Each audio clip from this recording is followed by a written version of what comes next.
Okay, welcome to the June 25th, 2011 protest. Church of Scientology in Buffalo. How do I look in the camera? Look all right? Good, yeah. I'll make sure that you can see. Good. No, you got it. Yeah, looks good.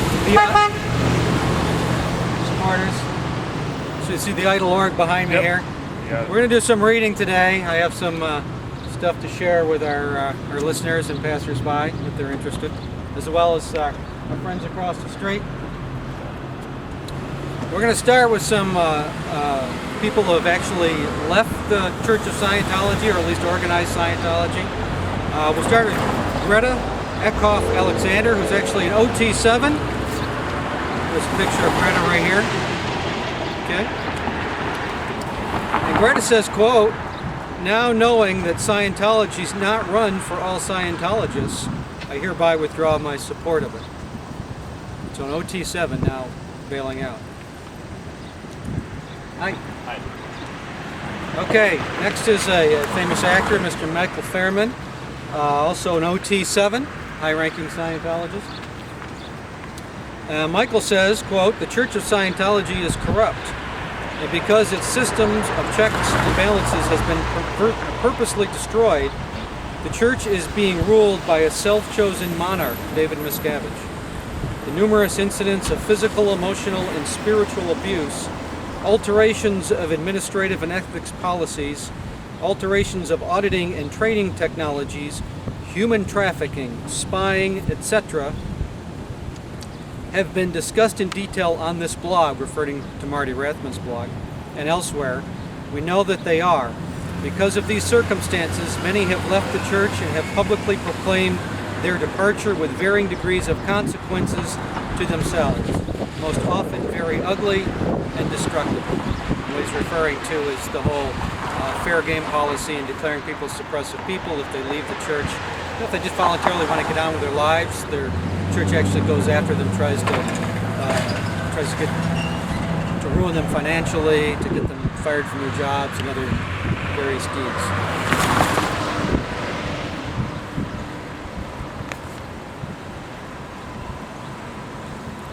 Because I'm getting older, I need my glasses. Okay, here's Midge Zilker, something to that effect. It says, "My name is Midge, I live in California's Bay Area, and I'm outing myself." Another Scientologist has come out.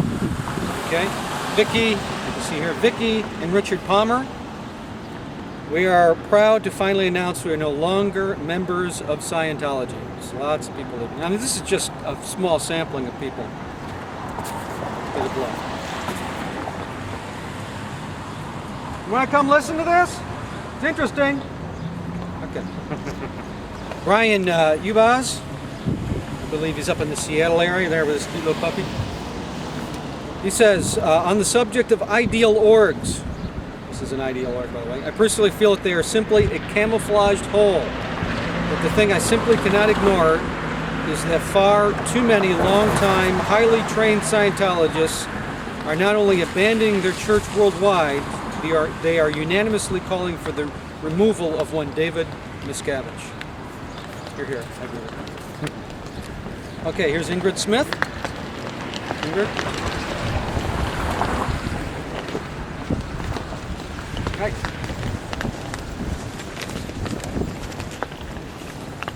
And Ingrid says, "The church has simply become another suppressive force and implant station in a long line of them on the track." It's Scientology speak. I don't understand it. "How can I possibly be connected to that?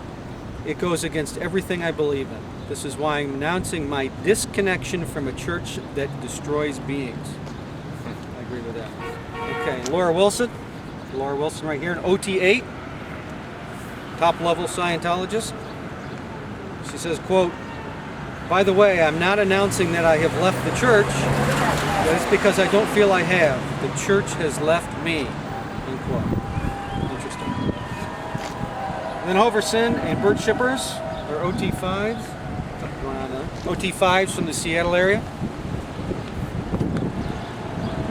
What do they have to say here on the next page?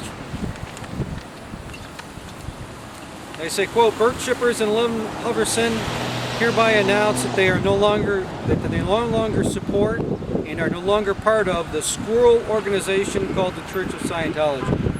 Now, when they use the term squirrel, another Scientology term, which basically means they're not following prescribed Scientology procedures. Okay, so what they're basically saying is Scientology no longer follows their own procedures. They're deviating from their own doctrine. Okay. Here we have Cindy Pinsino. Cindy says, quote, "I can no longer support what the church has become under the leadership of David Miscavige." Okay, Kay Proctor, OT5, from the Texas area. She says, quote, "Heber Jentz, the president of the Church of Scientology, where is he? He has not been seen in many years, and he has to be nearing 75 years of age. He didn't die, so where is he?" It's a good question. We were talking about RPF earlier. Rehabilitation Project Force. Most likely that's where he is. He's been sent to the RPF. He's been in there probably for years. Held against his will, presumably. Many are. Well, I mean, just think about it. Here in the United States, people are being held prisoner. Not by a government, not for committing a crime, but by the cult of Scientology, because they decide that somehow they're not towing the line of what the head of Scientology wants them to do. So it's criminal.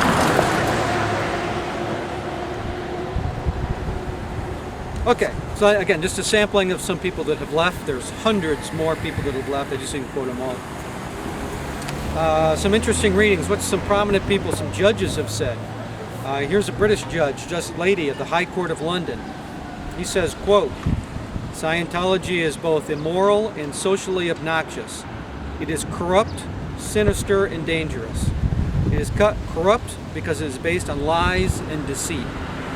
You know, that's one of my favorite quotes because it cuts right to the chase. It's exactly what the issue is. Based on lies and deceit, to draw you in, to lie to you, and get you tied in and make it impossible to leave. Okay, here's Justice Anderson of the Supreme Court of Victoria in Australia. What does he say? He says, quote, "Scientology is evil. Its techniques are evil. Its practice is a serious threat to the community, medically, morally, and socially, and its adherents are sadly deluded and often mentally ill. Scientology is the world's largest organization of unqualified persons engaged in the practice of dangerous techniques which masquerade as mental therapy." Well put, well put. Okay, here in the U.S., in an interesting lawsuit, I believe this had to do with Jerry Armstrong, Jerry Armstrong, former member. Judge Paul G. Breckenridge, Jr. of the Superior Court of the State of California says, quote, regarding Scientology founder L. Ron Hubbard, the quote begins here. He's talking about L. Ron Hubbard, quote, "The evidence portrays a man who has been virtually a pathological liar when it comes to his history, background, and achievements. The court record is replete with evidence that Scientology is nothing in reality but a vast enterprise to extract the maximum amount of money from its adepts by pseudo-scientific theories and to exercise a kind of blackmail against persons who do not wish to continue with their sect. The organization clearly is schizophrenic and paranoid, and this bizarre combination seems to be a reflection of its founder, L. Ron Hubbard," unquote. I take that personally, being dressed as L. Ron Hubbard. Okay. Let me read one other quote here. Kenneth Robinson, former British Minister of Health. He studied Scientology, and this is the conclusion he put in his report. Quote, "The government is satisfied that Scientology is socially harmful. It alienates members of family from each other and attributes squalid and disgraceful motives to all who oppose it. Its authoritarian principles and practice are a potential menace to the personality and well-being of those so deluded as to become followers. Above all, its methods can be a serious danger